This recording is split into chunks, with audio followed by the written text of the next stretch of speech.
말씀 나눕니다. 자, 오늘은 6장 22절에서 27절 이제 한 장씩 강의하다가 오늘 마지막 너무 중요한 내용이 나와서 6장 마지막 부분이죠. 그 유명하고 위대한 축복 기도, 축도라 그러죠. 목사님들 중에는 오늘 이 본문을 가지고 축도하는 분들도 계시고 저도 가끔은 이 구약의 이 본문으로 축도를 대신합니다. 우리가 신약의 고린도후서 13장 13절의 말씀을 축도로 하기도 그 내용을 주로 하지만 오늘 이 내용으로도 하는 유명한 축도지요. 근데 오늘 내용을 보면 하나님께서 제사장들의 백성을 축복하라라고 이렇게 시작하는데요. 우리 지난주에 뭐 살펴봤죠? 나실인 규정을 살펴봤습니다. 어떻게 보면 지금 6장까지 오면서 이스라엘 백성들 이제 그 전쟁에 나가 싸울 백성을 계수하라, 레인들을 계수하고 또 특별히 거룩하고 구별되게 살 수 있는 나실인들의 규정을 다루었어요. 이런 모든 하나님의 백성들을 아울러서 이제 축복하라는 거였어요. 지금까지 그런 하나님 백성들을 열거했는데요. 그런 백성들을 하나님께서 제사장을 통해서 축복하라 하는 것으로 연결고리가 이어져 있습니다. 오늘 주제는 사실은 하나님은 이스라엘 백성들을 복 주시는 하나님 자기 백성을 축복하시는 하나님이란 주제로 우리가 오늘 말씀의 은혜를 나누기 원합니다. 오늘 특별히 이제 축도의 내용은 딱 3절이죠, 여러분. 24절, 25절, 26절인데요. 독특한 구조가 있어요. 3절이 각각 하나님의 언약적 성호인 여호와라는 이름을 반복하여 사용합니다. 사실 3구절에 각각 하나님 이름을 반복하여 사용할 필요는 없는데 한번 맨 앞에 쓰고 그대로 그냥 하나님은 지켜주시며 그냥 이어서 은혜 베푸시며 또 평강 주시는 하나님 이렇게 이어서 할 수 있는데도 불구하고 여호와는 평강 주시고 여호와는 지켜주시고 여호와는 은혜 베풀어 주시며 여호와는 평강 주시는 계속해서 반복하고 있지요. 왜 반복할까요? 의도적으로 삼위 하나님을 염두에 두고 강조했다라고 볼 수가 있습니다. 우리가 신약 시대의 축도 고린도서 14장 13절 한번 올려줘 보실래요? 우리가 이렇게 축도하잖아요. 목사가 축도할 때 좀 붙이긴 하지만 주 예수의 은혜와 하나님의 사랑과 성령이 교통하시며 너희 무리 함께 있을지어다. 하나님 3분 나오죠. 예수 그리스도 하나님, 성부 하나님, 성령님 이렇게 삼위 하나님이 강조되잖아요. 다시 다 같은 하나님이신데 마찬가지로 여기도 오늘 3번이나 반복하지만 오늘 복 주시는 하나님을 3번이나 여호와는 이렇게 어떻게 보면 성삼위 하나님을 분명히 보여주는 방식으로 축도가 이루어지고 있다. 그런 의미에서 3번 여호와 강조되고 있다는 것이죠. 근데 오늘 문장을 보면 여러분 짝들이 다 이루어졌어요. 그죠? 오늘 24절에는 복을 주신가 지키심. 그러니까 복을 주셔서 지켜주신다는 결과가 생기죠. 또 25절에는 그의 얼굴을 내게로 비추심. 얼굴을 비추셔서 은혜 베푸심의 결과가 생깁니다. 또 26절에는 그 얼굴을 내게로 향하여 드심과 평강 주심이 결과죠. 그러니까 앞절 동사는 원인이고 뒷절은 결과죠. 그죠?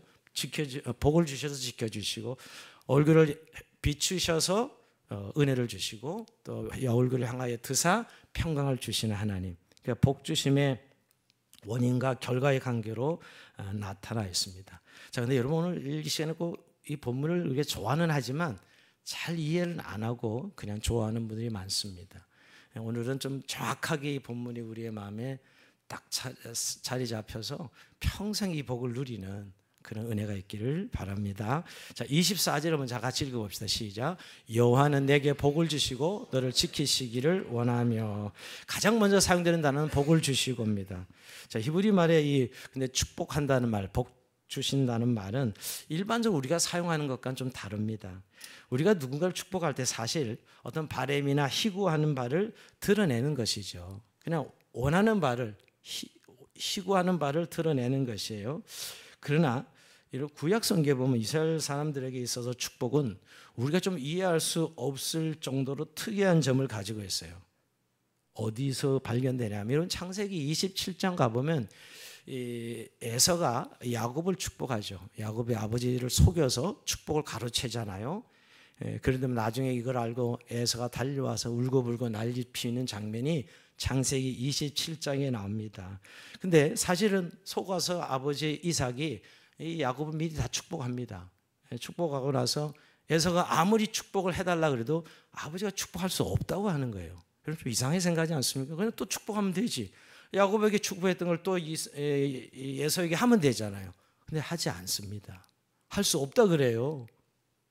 그래서 여러분 창세기 27장 38절에 보면 이런 말씀이 나와요. 에서가 아버지에게 이르되 내 아버지여 아버지가 빌 복이 이 하나뿐이니까 내 아버지 내게 축복하소서 내게도 그리하소서 소리를 높이오니 이렇게 애골복거려도 빌지 않습니다. 예, 이 복은 하나이기 때문이죠. 이 복은 두 개일 수 없는 것이에요. 자, 여기서 축복은 반복하거나 돌이킬 수 없는 성격으로 나타나요. 그죠? 그러니까 사실 이삭과 두 아들 야곱과 에서는 그 모두 그 축복이 아버지의 바람이나 희구하는 바가 아니라는 걸 알고 있는 거예요. 실제로 이루어질 것을 굳게 믿은 것이죠. 실제로 이루어지는 거기 때문에 또 빌 수가 없는 거예요. 그거는 한 사람에게만 갈 수밖에 없는 복이죠, 여러분. 그러니까 또 다시 반복해서 복을 빌지 않는 겁니다. 자, 이건 어떤 의미가 있을까요? 이 복이 그대로 오늘 축복하면 이루어진다, 성취한다는 의미를 가지고 있는 거예요. 그래서 여러분 우리가 잘 아는 창세기 48장 49장에 보면 야곱이 12을 축복하잖아요. 근데 여러분 말은 축복인데 내용을 보면 뭐예요? 예언이에요. 예언. 사실은 보면 형식은 축복이거든요. 아버지가 손을 얹어 축복기도 하는데 내용은 보면 예언이에요. 예언. 그래서 그대로 이루어집니다. 12아들의 삶이 그대로 이루어져요. 그러니까 이스라엘 사람들이 생각한 축복은 하나님께서 그대로 이룬다는 의미를 가지고 있는 거예요.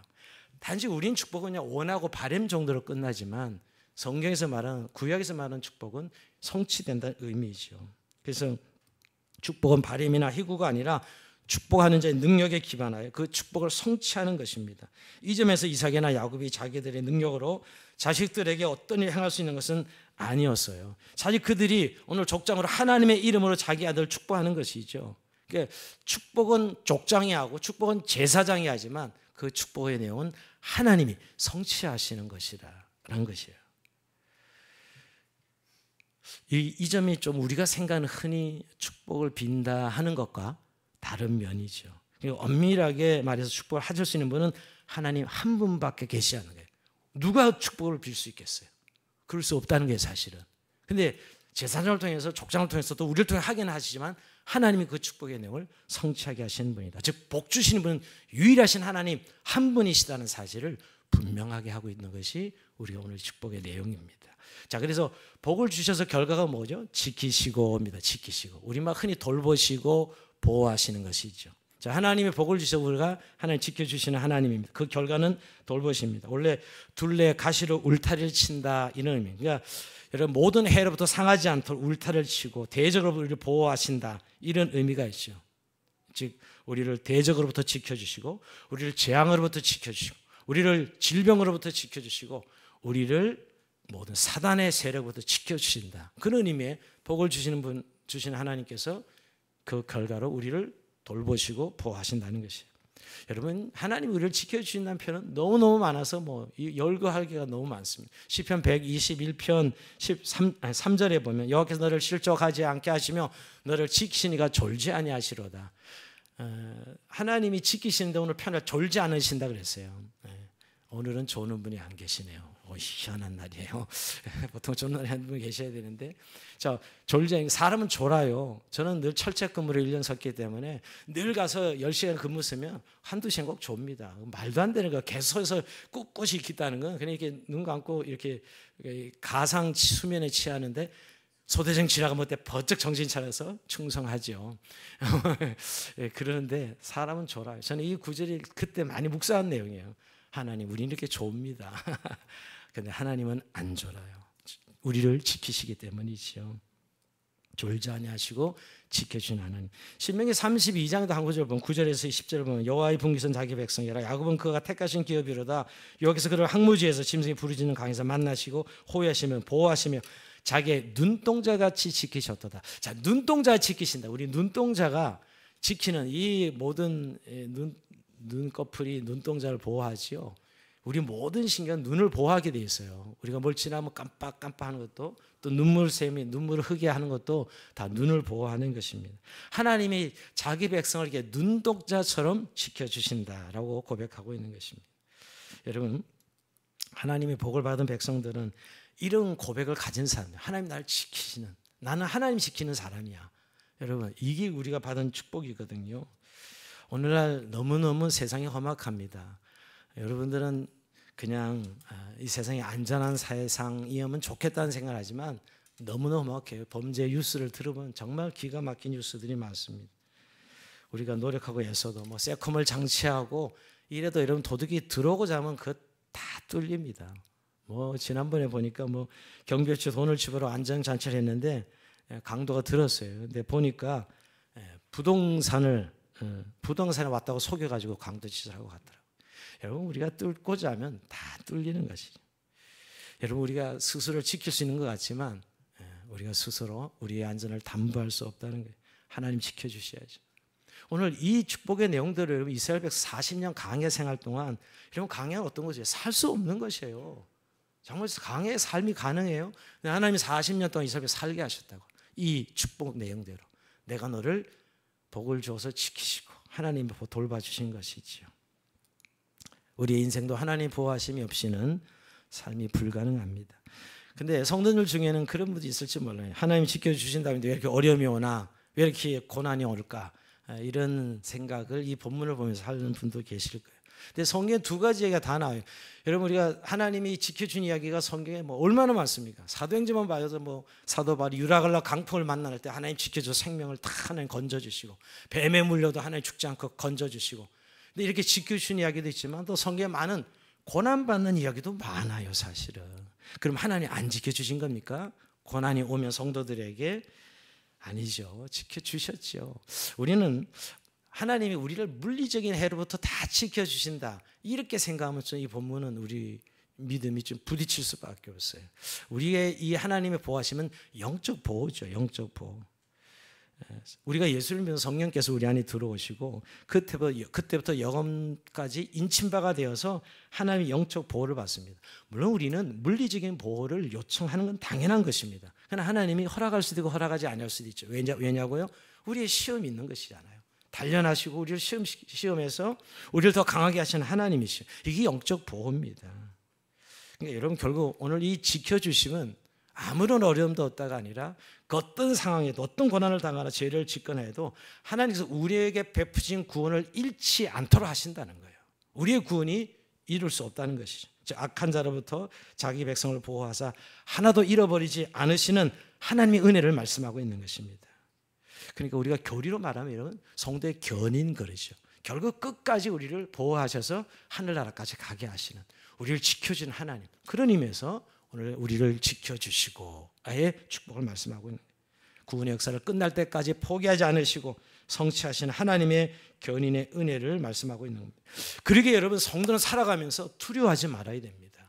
여러분, 오늘 우리가 살아가는데 제일 어려움은 두려움이에요. 오늘 두려워하지 말아야 돼요. 그리고 걱정하고 염려하지 말아야 됩니다. 오늘 얼굴도 뵈니까 굉장히 걱정이 있어요. 얼굴들을 뵈니까 좀 한 주간 추석을 보내면서 굉장히 갈등이 있으셨는지 많이 힘든 분도 계십니다. 근데 여러분, 걱정하지 마십시오. 오늘 우리 하나님께서 여러분들을 지켜주시고 평생 주님 나라 갈 때까지 여러분을 보호해 준 걸 믿으시기 바랍니다. 오늘 이 첫 번째 축복의 약속을 믿으시고 하나님의 보호를 받는 저희 여러분 삶이 되길 주의 이름으로 축복합니다. 두 번째, 하나님의 얼굴 비추시는 은혜 베푸십니다. 25절 같이 읽어볼까요? 시작. 여호와는 그의 얼굴을 내게 비추사 은혜 베푸시기를 원하며. 두 번째 축복인데요. 자, 하나님께서 얼굴빛을 비춰주신 결과로 은혜 베푸신다는 거예요. 얼굴을 비춰주시는 결과로 은혜 베풀어 주신다는 그런 말씀입니다. 근데 얼굴을 비추신다는 표현이 약간 탁 들어오진 않죠, 그죠? 다른 성경을 보면 나를 향해 웃으신다, 이렇게 표현해요. 나를 향해 웃으신다는 뜻입니다. 그래서 영어로 보면, 영어 버전에 보면 May the Lord smile on you, 이렇게 하나님이 나를 향해 웃으신다라고 표현하고 있어요. 공동 번역에도 야훼께서 웃으시며 이렇게 번역해 놨어요. 여러분, 이 말은 어떤 말일까? 하나님께서 자기 백성을 바라보시고 웃으신다는 것은 그 안에서 기쁨을 발견했다는 것입니다. 이렇게 되니까 뭔가 생각나는 성경이 좀 있지 않습니까? 스바냐 선지자 말씀, 스바냐 3장 17절에 보면 너희 하나님 여호와가 너희 가운데 계시니 그는 구원을 베푸실 전능자이시라. 그가 너로 말미암아 기쁨을 이기지 못하시며 너를 잠잠히 사랑하시며 너로 말미암아 즐거이 부르며 기뻐하리라 하리라. 하나님이 우리를 보시면 어쩔 줄 모르는 기쁨이 있는 거예요. 너무너무 사랑스러운 것이지요. 너무 사랑. 하나님께서 믿음으로 말미암아 그리스도 연합된 성도들을 그리스도를 바라보시듯이 즐거움과 기쁨으로 바라보시는 그런 장면입니다. 여러분, 사실 하나님의 얼굴이 없어요. 근데 오늘 얼굴로 표현해요. 오늘 두 번째 축복, 세 번째 축복이 얼굴이에요. 그죠? 하나님의 얼굴. 신인 동용적 표현입니다. 사람의 표현을 써서 하나님의 마음을 표현한 것이죠, 여러분. 근데 이 얼굴은 결국 하나님의 복입니다. 하나님의 복.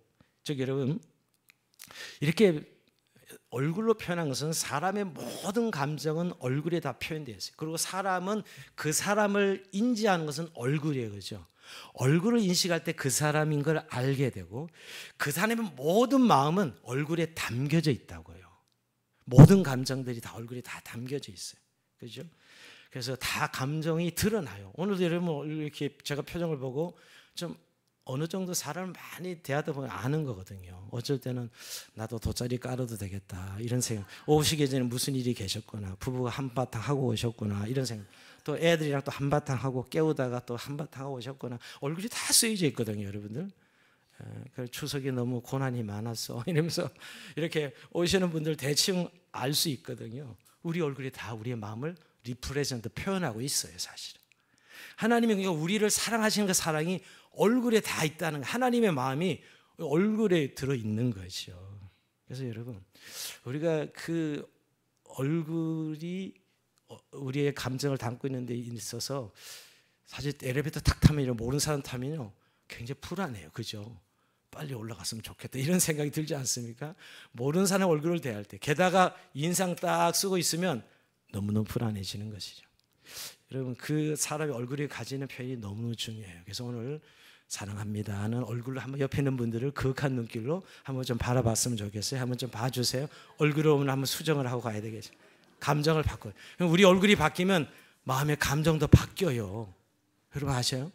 우리의 뇌는 약간 멍청해가지고요, 우리 얼굴이 이렇게 좋아지면 마음까지 갑자기 좋아지는 거 있죠.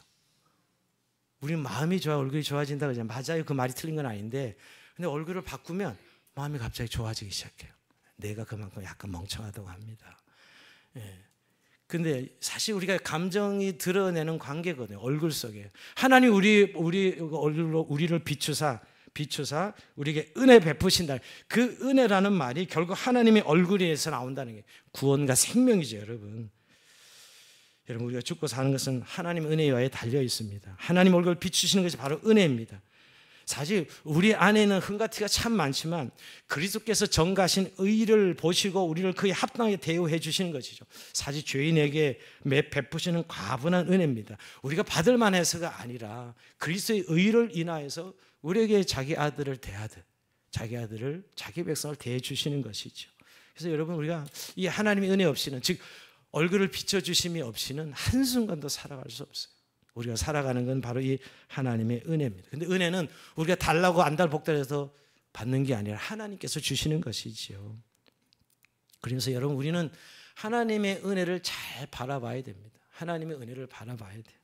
제가 이 말씀 묵상하면서 시편 기자가 하나님의 은혜를 어떻게 바라보는가, 그 구절이 시편 123편 2절인데 이렇게 바라봐야 은혜가 있습니다.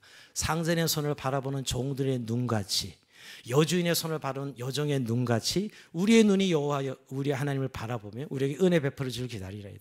이제 시편 기자가 간절히 은혜를 기다리는데 상전의 손을 바라보는 종들의 눈, 여러분 상전의 손이 어디에 가냐에 따라 결정되잖아, 일이. 여주인의 손을 마찬가지잖아요. 여주인의 손이 가는 대로 역사가 결정되거든요, 여러분. 그러니까 하나님이 우리가 그렇게 바라봐야 돼요. 우리가 하나님이 은혜 주시는 분인데 우리가 그렇게 하나님을, 은혜 주시는 하나님으로 바라봐야 되는 것이죠. 여러분, 우리가 사실은 신앙생활의 전부는, 저는 은혜에 대한 이해와 또 은혜를 어떻게 누리고 느끼냐에 따라 신앙생활 결정됩니다. 여러분, 우리의 삶에 참 반복적이기 때문에 삶은 매일매일 반복하고 있잖아요. 뭐 감동이 있습니까, 여러분? 설렘이 있어요? 기쁨이 있어요? 물론 무슨 일 좀 좋은 일이 생기면 좀 그런 기쁨이 있겠지요. 그러나 정말 여러분, 내 삶에 하나님의 은혜라는 사실이 깨달아지면 그냥 감동이 있어요. 분명히 내 삶이 너무 힘든데 그 하나님의 은혜에 대한 각성이 생길 때 설렘이 생기고 흥분이 돼요. 삶이 행복해집니다. 사실 이 은혜, 제가 그래서 이번 한 주간 은혜라는 찬양을 참 많이 불렀고, 또 하나도 주 안에 있는 나에게 딴 근심이 있으랴. 이 찬송이 자꾸 저도 모르게 계속 반복적으로 나왔어요. 근심이 많아서 그런가? 그러면서 내 안에 이 하나님의 은혜로 사라지는 삶에 대한 고백 말입니다. 내 힘으로 막 내 계획대로 인생이 가는 것 같아도 하나도 그렇게 된 적이 없고, 결국은 다 하나님의 은혜의 결과로 밖에는 그 원인이 다 하나님께로부터 시작되었음을 그렇게 고백할 수밖에 없는 거예요. 오늘 여러분, 그래서 얼굴을 향하여 드심과 은혜 베푸심이 결국 우리의 삶이 얼마나 큰 축복인가를 우리가 깨닫고 날마다 은혜 구하는, 또 은혜로 사라지는 저희는 삶이 되길 주의 이름으로 축원드립니다. 세 번째는 하나님 얼굴 드심과 평강입니다. 자, 세 번째 축복인데 26절 읽어볼까요? 시작. 여호와는 그 얼굴을 내게로 향하여 드사 평강 주시기를 원하노라. 아멘. 자, 26절 이 얼굴을 향하여 드사, 아까 얼굴을 비추사인데 얼굴을 향하여 드사 평강 주시기를 원합니다. 자, 여기 하나님께서 얼굴을 향하여 드사 평강을 누리는 복을 얻는다는 거예요. 얼굴을 향하여 드신다는 것은 눈을 들어 그를 본다는 표현과 마찬가지로 더 정확한 의미는 주목하여 본다는 거예요. 주목하여 본다는 것입니다. 하나님께서 자기 언약의 백성을 바라볼 때 웃으시면서 보실 뿐만 아니라 관심을 가지고 집중해서 주목한다는 것이죠. 여러분, 이거죠. 여러분, 학교 운동장에 가보면 자기 아이들이 있는 부모는 그 많은 아이들 중에 자기 아이를 찾아내고 자기 아이만 바라보고 있다고요. 아십니까? 초등학교 가보면 많은 학부모들이 와 있지만 다 자기 아이에게 다 주목되고 있어요. 딴 아이는 보이지도 않아. 야, 아이 왔냐? 그럼 아이들이 이렇게 많은데 자기 아이만 아이고 남의 아이는 아이도 아니야. 여러분, 그 부모가 자기 아이를 향한 사랑과 일종의 집착이죠. 그 마음을 아시냐고요. 근데 하나님 우리를 그렇게 주목하신다는 거예요. 그 결과가 평강을 주시는 하나님이에요. 자기 백성을 아시는 거예요. 여러분, 누구를 안다는 것. 여러분, 세상에 나가면 아무도 모르잖아요. 여러분, 아무 관계 없어요. 그래, 내가 그 사람을 안다는 것은 이미 관계가 있는 것이, 그렇게 주목하여 보셔서 우리에게 주시는 결과가 평강이라는 겁니다. 평강. 그 물론 주 예수 그리스도의 은혜 아래 그 의로 인한 것이죠. 그리스도 의로 우리를 인정하시고 자기 백성 삼으신 하나님께서 주목하여 보셔서 우리에게 평강 주십니다. 네, 여러분, 여기서 평강은 그냥 단순히 편안함이 아닙니다. 이건 히브리어로 표현해야 돼요. 샬롬입니다. 샬롬. 헤블라어로는 에이레네인데 평강이 사실 그것도 좀 뜻이 부족하고요. 샬롬이 샬롬.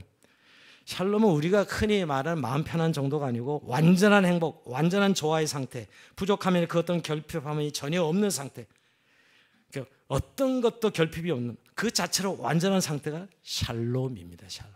이 샬롬의 복을 최종적인 복이죠, 여러분. 그 얼굴을 향하여 드사 우리에게 평강 주시는 하나님. 저는 이것을 다윗의 고백으로 찾는다면요, 여호와는 나의 목자시니 내게 부족함이 없으리로다. 도대체 이 고백을 할 수 있는 삶이 뭐예요? 이 이유가 어떤 이유 때문에 이렇게 나는 아무런 부족함이 없어야 할 수 있어요? 이 평강이 하나님의 샬롬을 경험하기 때문에, 하나님 자기 함께 하시는 하나님의 샬롬을 경험하기 때문에 오늘 이 고백을 할 수 있는 것이죠. 생명의 완전한 발현, 충만함, 행복이죠. 여러분, 하나님께서 자기 백성 축복으로 명하실 때 의도하신 복은 이 샬롬입니다. 궁극적으로는 샬롬이죠. 근데 여러분, 오늘 우리 이 복을 정말 생각하면서 누린다고 이렇게 생각하지만 예수 믿으니까 그 느낌이 없는 이유는 왜일까요? 우리 요즘 복 그러면요, 너무 현세적이고 물질적인 복을 추구하는 세상에 살고 있기 때문에 오늘 우리의 모든 인간 세계가 늘 이 현세적인 복을, 물질적인 복을 추구하고 있거든요.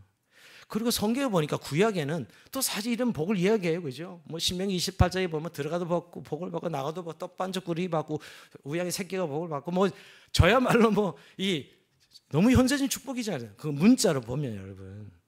그래서 오히려 성도들도 그게 익숙해서 그런 축복을 추구하다 보니까 이런 진정한 하나님의 본질적인 복을 놓치는 경우가 많다는 것입니다. 사실 칼빈, 우리의 이 장로교의 창시자 칼빈은 거기에 대해서 이렇게 이야기했습니다. 구약 시대는 하나님께서 유아들에게 말씀하신 것 같이 표현했다는 거예요. 여러분, 구약에는 물질적인 축복이 많습니다. 자녀에 대한 축복도 이야기하고 장소의 축복도, 이런 축복들이 많습니다. 물론 하나님이 축복 주시는 분인 건 분명합니다. 근데 거기에 우리가 집중하고 있다는 거예요. 정말 본질적인 복을 놓치고 말이에요. 그래서 칼빈이 기독교 강요 2장에 보면 이렇게 그걸 표현하고 있는데요. 하나님께서는 옛날에 자기의 백성이 마음을 고상하게 가져서 하늘 유산을 생각하기를 원하셨고 그들이 이 소망을 더욱 잘 배양하기 위해서 그 유산을 땅에 붙은 혜택의 모양으로 그들에게 보이시며 이를테면 그들이 맛보게 하셨다. 그러나 지금은 복음이 내세의 은총을 더 명백하고 분명하게 계시했으므로 주께서 우리의 마음을 인도하셔서 직접 내세를 명상하게 하시며 이스라엘 백성이 쓰시던 낮은 훈련 방법을 버리신다. 지금 그리스도 안에 우리가 성령 안에 살아가는 백성들은 저도 그 찬을 뛰어넘는 신령한 복, 이미 우리에겐 그 복에 집중하라고 말씀하고 있는 것이죠. 그래서 여러분 오늘 이 축도에 나타나는 세 가지 복이 꼭 기억돼야 돼요. 핵심 구절이거든요. 우리가 구약에 많은 축복의 장면이 있는데 그런 이 내용은 놓치면서 그런 축복들 아까 현세적이고 물질적인 축복에 우리가 집중한다는 거예요. 하나님의 지키심, 우리를 웃으시며 은혜를 베풀어 주심, 모든 우리를 주목하자 환경 속에서 평강을 누리게 하심. 이런 그래서 이 축복이 본질적인 축복이라는 거예요. 그리고 예수님께서 제자들에게 부활하신 다음에 나타났을 때 제일 먼저 첫 마디가 뭐죠? 평강이 있을지어다 합니다. 샬롬을 외치십니다. 이루신 거. 다 이루었다. 평강을 외치셨어요. 그리고 예수님께서 요한복음 14장 7절에도 보면 예수님 마지막 설교에서 평안을 너에게 끼치는 곧 나의 평안을 너에게 주노라 이렇게 말씀합니다. 여러분 이 평안이 얼마나 중요한 걸 우리가 알아야 되는데 근데 우리가 누리는 평안은 여러분 세상이 주는 평안이에요. 애가 뭐 좀 잘 돼서 일이 좀 편해 내 몸이 좀 개운해서 이럴 때 평안을 누리지 않습니까? 근데 오늘 성경의 평안은 그런 평안이 아닙니다. 내가 너에게 주는 것은 세상이 주는 것 같지 아니하리라. 이 절대적 평안을 말하고 있죠. 하나님만이 줬으니 주 안에서 누릴 수 있는 평안, 성도의 평안을 하나님 말씀하고 있는 것이에요. 그런데도 우리는 이 평안을 가지고 있다고 하면서도 걱정하고 염려하고 한다면 우리 이 평안을 지금 누리지 못하고 있는 것이죠. 그것은 우리가 여전히 축복은 물질적인 현세적인 복에 집중하고 있는 거예요. 레리 크랩이라는 사람이 이 문제에서 세 개의 동심원을 그렸어요. 큰 원, 두 번째 원, 세 번째 원으로 그러면서 이 바깥의 원은 현세적 물질적 복이다 이렇게 이야기합니다. 물질과 소유에 관련된 것인데 일상적 욕구라고 이 사람은 이야기해요. 일상적 욕구. 근데 이렇게 일상적 욕구가 해결되었다 해도 만족이 되지 않습니다. 자기를 이렇게 완전히 만족을 누릴 수 없어요. 그래서 두 번째 이 원이 뭐냐면 이 인간관계, 화목한 가정 그런 거죠. 대부분 관계에서 온 축복들이 두 번째 동심원에 화목한 가정이나 또 이 오만의 인간관계가 채워질 수 있어요. 그런데 그것이 채워져도 욕구가 충족되었다고 생각하지 않습니다. 인간 중심에 있는 욕구를 또 하나 발견하죠. 이 마지막 이 원이 이 근본적 욕구인데요. 하나님만으로 채워질 수 있는 욕구입니다. 이 영적 욕구지요. 물질과 지상적 관계로 채워질 수 없고 오직 하나님과의 바른 관계로만 채워질 수 있는 것을 말씀하고 있는 겁니다. 여러분 오늘 성경이 우리에게 복 주실 때 은혜를 표현하고 평강을 표현할 때 하나님이 얼굴을 웃으신다. 우리를 향하여 바라보신다. 이렇게 표현하고 있는 것. 그때만이 우리의 영혼에 만족이 온다는 거예요. 여러분 우리는 하나님의 형상을 지음받았기 때문에 반드시 하나님의 바라보신 그 만족이 있을 때 우리는 진정한 만족을 볼 수 있어요. 하나님의 얼굴을 볼 수 있을 때 우리가 진정한 만족이 있죠. 부모가 자녀를 볼 때 그 얼굴을 보면 행복감을 느끼지요. 이미 우리는 알아요 사실은. 여러분 누구 사랑하는 사람 얼굴을 볼 때 우리 안에 평안이 찾아오죠. 하나님의 얼굴을 우리가 향하여 들 때 그 얼굴을 볼 수 있을 때 우리가 누리는 만족감 그 기쁨 말입니다. 그 안식이죠. 그래서 어거스틴이 그렇게 고백하지 않았습니까? 하나님 안에서 안식을 발견할 때까지는 참된 안식이 있을 수 없습니다. 라고 그는 고백했어요. 네, 우리가 근데도 지금 이 평안을 누리지 못하는 건 우리가 속고 사는 거예요.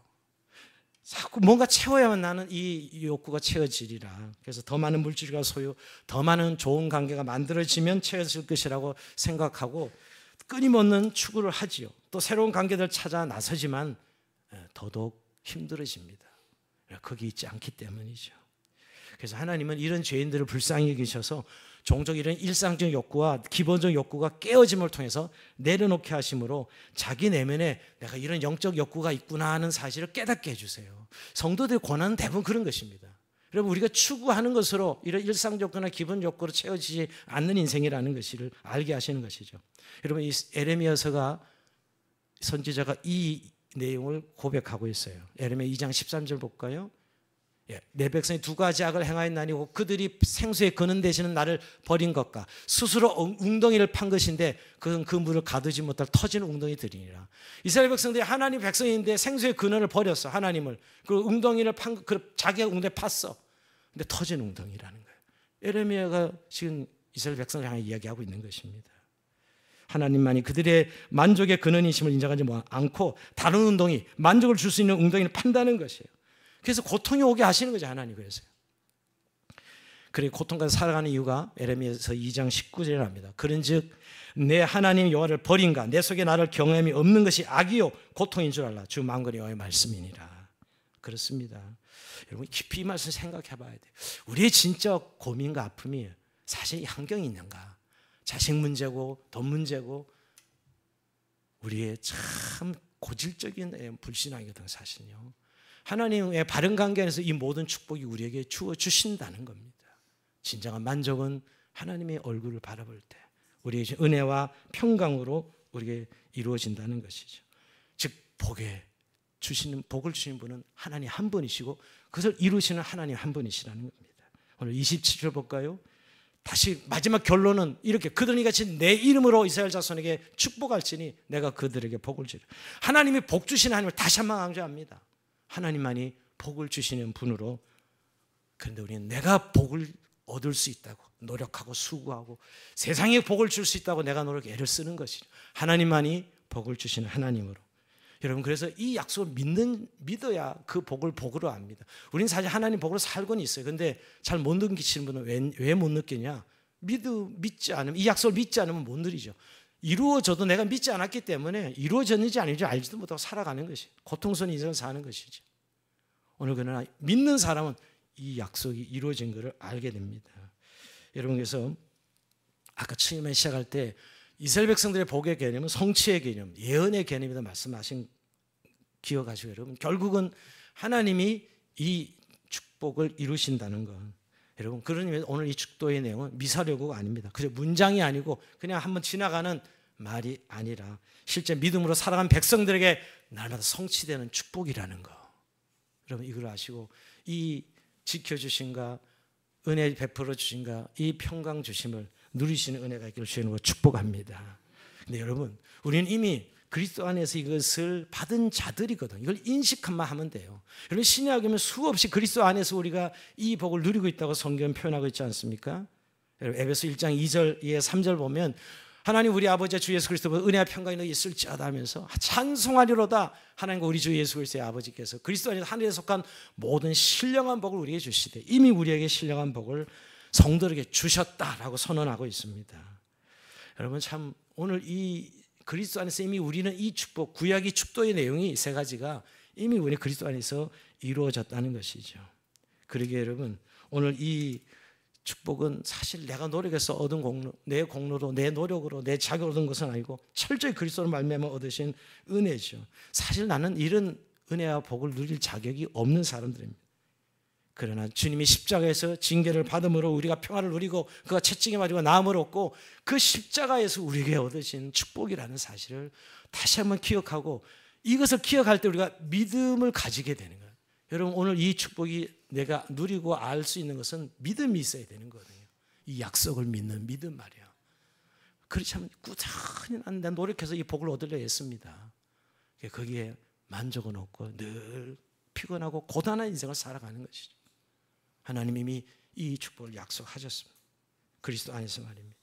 그러기에 이제는 이 축복을 누리시는 이제 선포하시고 여러분 오늘 제사장을 통해서 목사가 늘 끝날 때 축도를 하지만 오늘 여러분 형식적으로는 목사가 축도하지만 하나님께서 여러분 개개인에게 또 여러분들이 이 축복의 내용을 마음에 담을 때 이 축복을 누리는 은혜가 있기를 주의 이름으로 축복합니다.